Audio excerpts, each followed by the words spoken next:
outside the Commerce Building where the OUSA Commerce Rep is doing a free barbecue for all her divisional representatives. But what else have we got in the show this week, Lloyd? Right, this week we're going to take a look at the Organic Festival, which is down at Sammy's, where there's a showcase of lots of different organic foods from around the country, lots of organic beer as well. We also talked to John Philipson on the OUSA exec, who's tried to make Otago University the first fair trade university in New Zealand. But right now, let's check out the OUSA Market Day, where there was the barbecue and lots of stalls in Union Hall.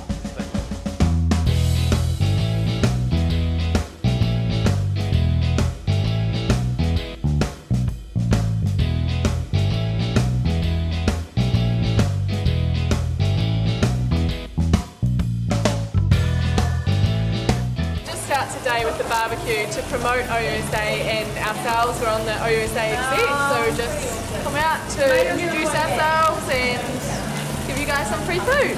Brilliant, and it's awesome free food, isn't it? Yes. What's on the menu? There's meat patties, onions, corn fritters. Nice, caters for everyone. And sauce with it.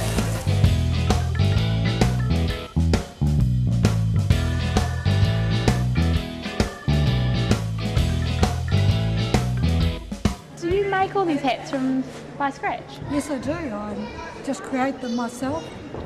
Totally. Yes. How long has it taken you to make everything we see here? Oh gosh, I couldn't put a time on that. Yeah? No, honestly not. Depending on the pattern, you know, the likes of this pattern here, it's done in a double crochet. It takes a lot more to do than to say that. That looks probably more, soft, but that's though. because that's trebles. There's a double crochet, so you know.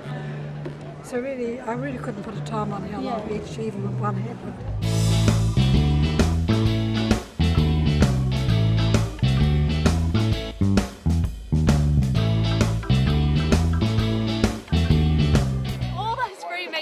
You know, we didn't say that OUSA didn't look after you. That's right, we do look after you. Now we're going to take a look at an interview with John Philipson, a man on a mission to fair trade this university. Let's have a look.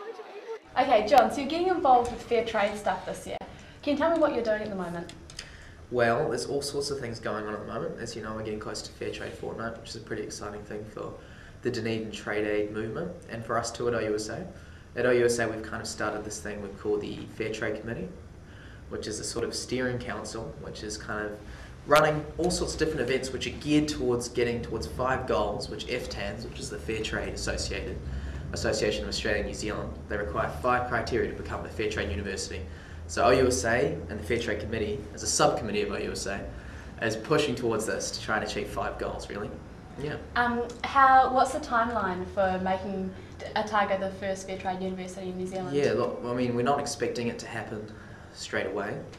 We're hoping that over maybe the next 2 years, our strategic plan's kind of, it's geared to end at 2011 really, so we're hoping that by the end of 2011 those 5 goals that I mentioned before will be achieved and FTANs can go give us the big rubber stamp and say we're the first fair trade union in New Zealand. What are the benefits of being the first trade university?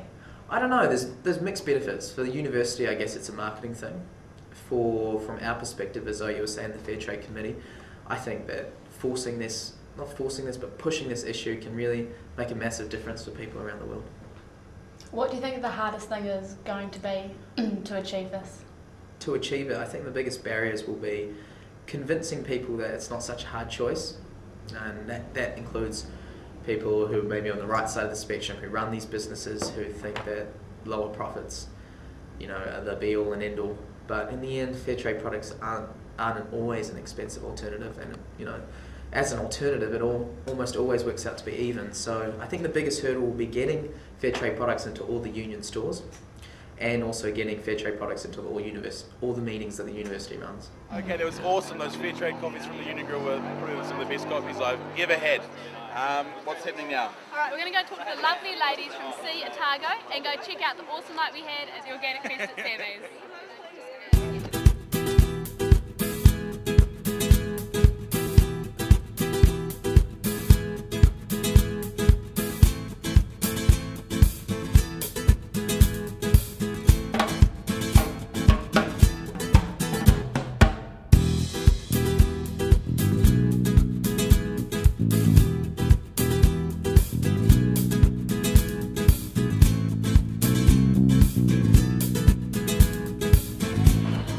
Well, this year it's being held at Sammy's, and so it's a much larger venue, and also Sammy's doesn't have a liquor contract that they have to stick to, and so he'll only be selling organic food and drink on the night.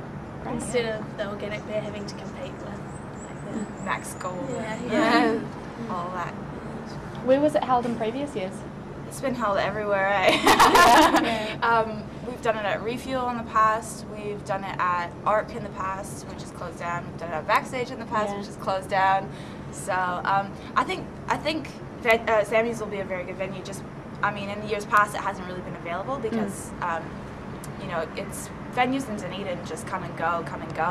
But this year, because Sammy's is kind of the venue at this point in time, but also we've had problems with kind of at Backstage and ARC, just people coming in, it's just being crammed and not being able to move around very well. And so I think Sammy's is a really great venue for it, because it just kind of, it'll open up the possibilities for us to expand a bit more, you know, like even maybe next year trying to make it a longer event, maybe throughout the day or whatever, just trying to get things going a bit more.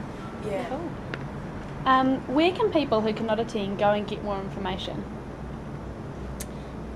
They could go to our website, which is seaotago.bravehurst.com. Yeah. Cool. Or Otipoti Organics, which is a organic gardening website for Dunedin, which Bart Akers runs. Yeah. Yeah. Okay, great. It was a fantastic night, and there's nothing better than having a few organic beers. Alright, that's it from us this week. Next week we've got more of this kind of thing, free food, barbecues, don't miss out. And a few more inspirational things from around campus. Until then, we'll catch you next week. Too easy.